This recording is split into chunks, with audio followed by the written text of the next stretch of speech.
Joining me now is Andrew Kerr of the Citizens Audit.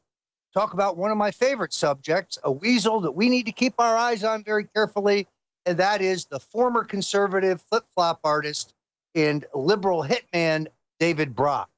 Now, Mr. Brock fronts a number of organizations that he claims are monitors of the media or monitors of public ethics. But in fact, these are all propaganda organizations designed to cover up the many crimes of Bill and Hillary and Chelsea Clinton and to hurl invective and personal insults, smears, as it were, against anybody who has the courage to speak out against the Clintons or the political status quo in Washington.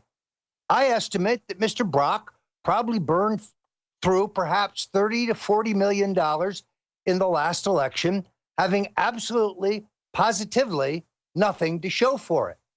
Now comes amazing new research by Dr. Jerome Corsi showing that Brock is in bed with both Google and Facebook, attempting to censor critics of the Clintons and advocates for President Trump. So to help us keep an eye on what illegal activity Mr. Brock is involved in now, Andrew Kerr joins us from Citizens Audit. Welcome, Andrew, to Infowars.com.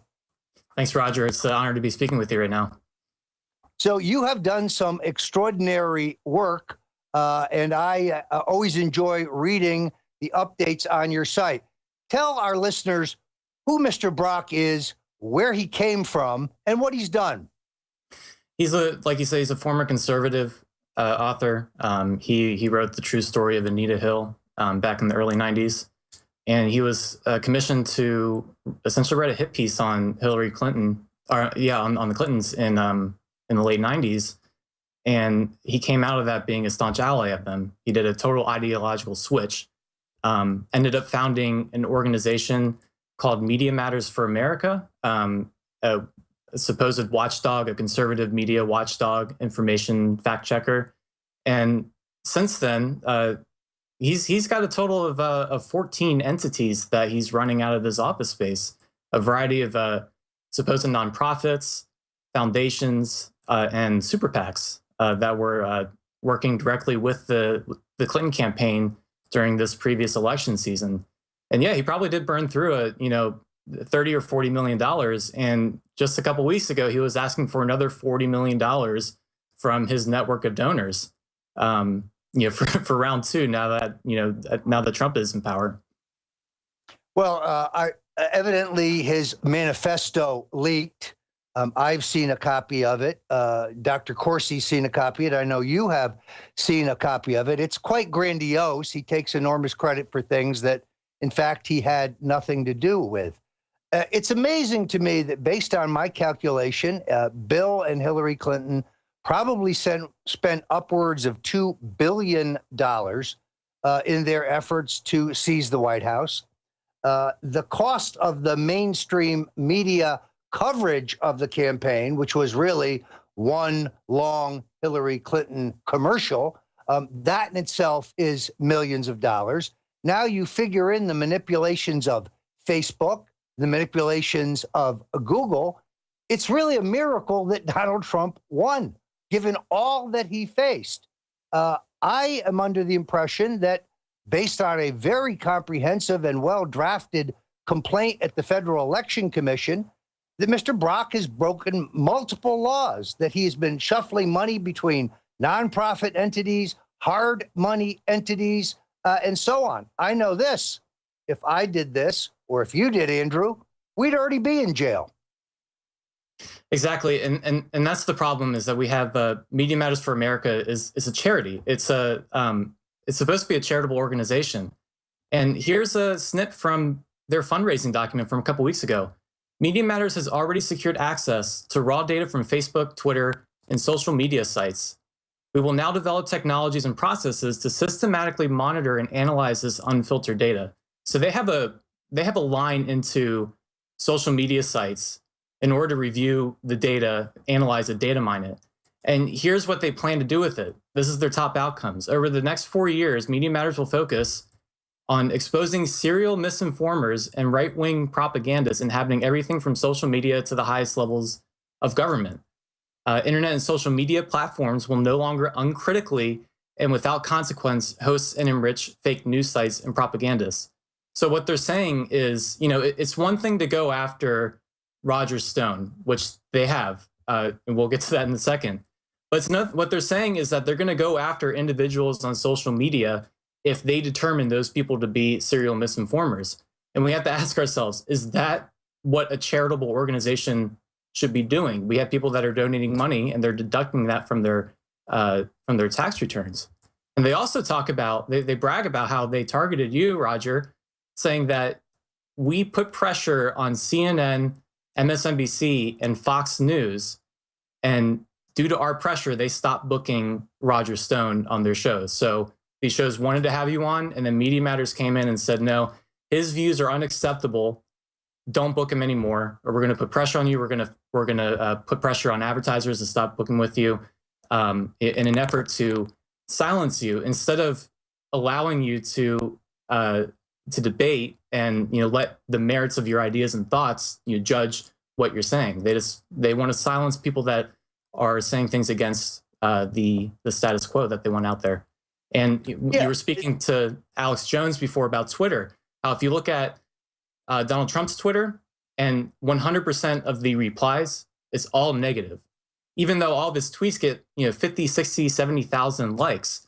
But Media Matters has raw access to Twitter's data, and it shouldn't be a stretch of the imagination that they're pressuring Twitter to filter the view on the site to show only negative comments to Trump, creating this false illusion that 100% of Americans are against Trump. So perspectives of pro-Trump supporters are just not being seen by the greater media or by the population.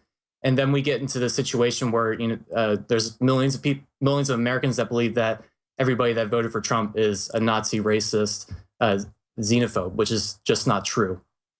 Well, I think they've actually made a mistake because you see, the president follows his Twitter feed religiously.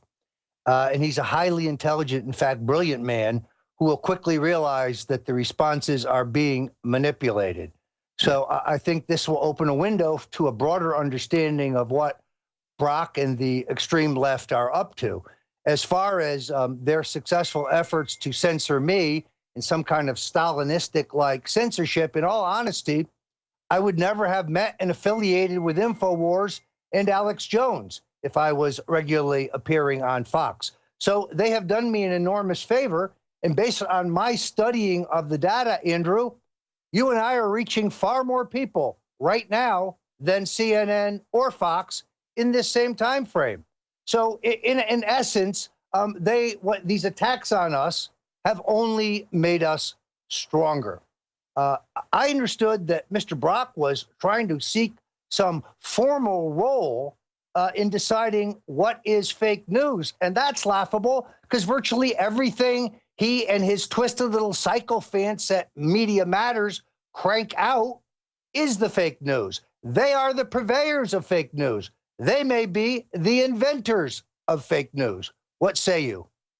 Yeah, I hear you. It's backfired dramatically. I honestly think that if it wasn't for David Brock's just conglomerate of organizations aggressively targeting conservative viewpoints on the internet, then Hillary Clinton may have won.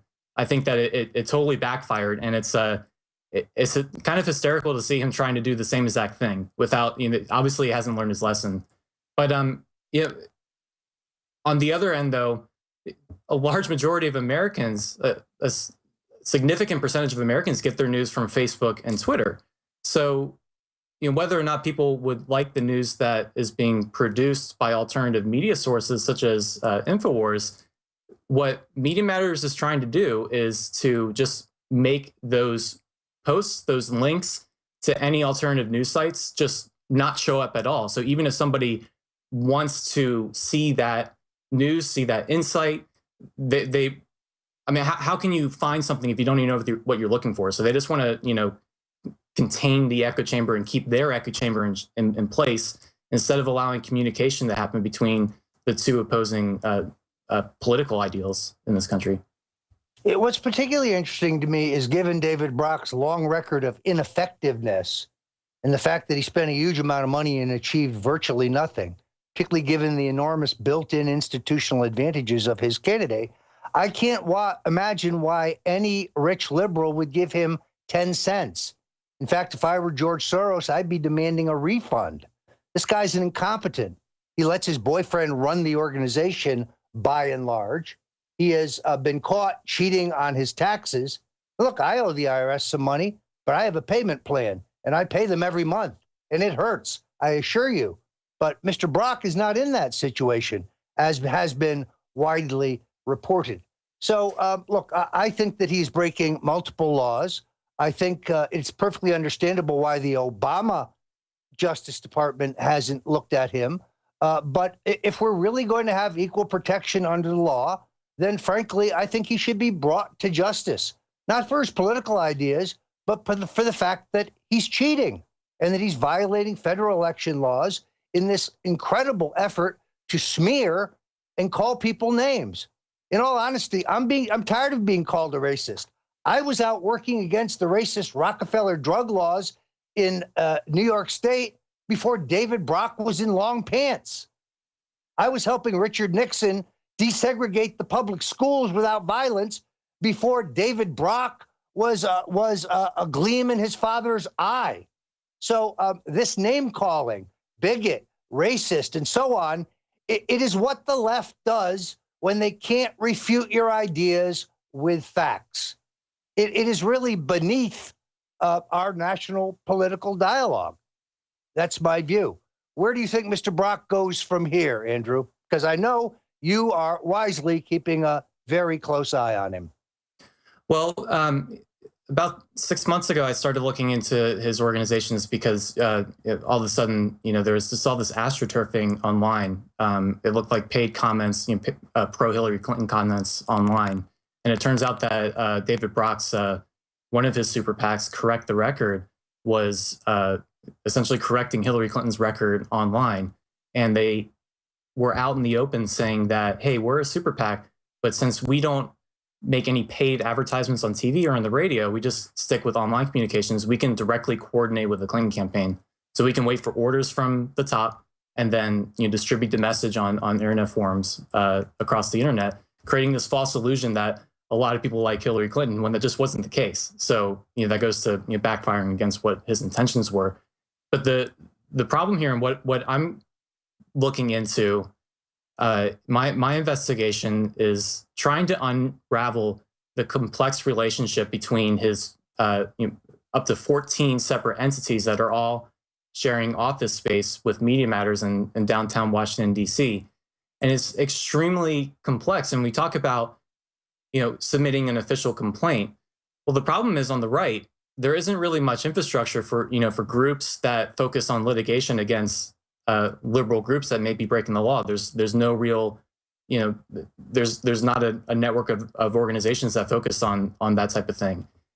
The Federal Election Commission is completely incompetent. They have no idea how to enforce the current laws, period. They regularly deadlock. Whenever an organization will ask the Federal Election Commission, hey, is it okay if we can do this? And they'll spend a year working on the decision and they'll come back saying, it's a 3-3 split. We don't know. So we're just not going to issue a ruling on it. So they don't know how to enforce the law. The IRS is clearly compromised. They put way too much focus on conservative groups, watchdog and conservative groups, but they don't even look at liberal groups. So it's just a system of incompetence to where nobody knows how to enforce the law, period.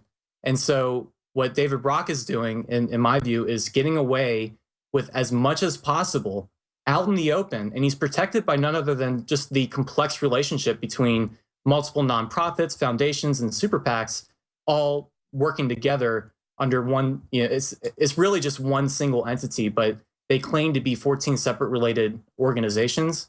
And my most recent research is focused on analyzing cost sharing agreements between the separate organizations and issues that are surrounding that. And it's a very big story, but it's just so hard to talk about because it's just so complicated. And And so that's what I've been looking into. I think that if the work on my site, the Citizens Audit, gets out, and we have, and we start a conversation around the operations of Media Matters and their relationship with political entities, it would be a very big issue for David Brock, because there's a significant amount of just concerning things that they're doing with their money that at the very least should trigger the IRS to come in, take a look at their books and determine, hey, should Media Matters be a charitable organization? We should, I believe that they have lost any reason to be designated as a charitable organization. That should be revoked, and they should be liable for back taxes for all the time that they've been claiming to be a charitable organization, but in reality, just operating like a political organization. Yeah, they've clearly violated their current tax status, and they should be held liable.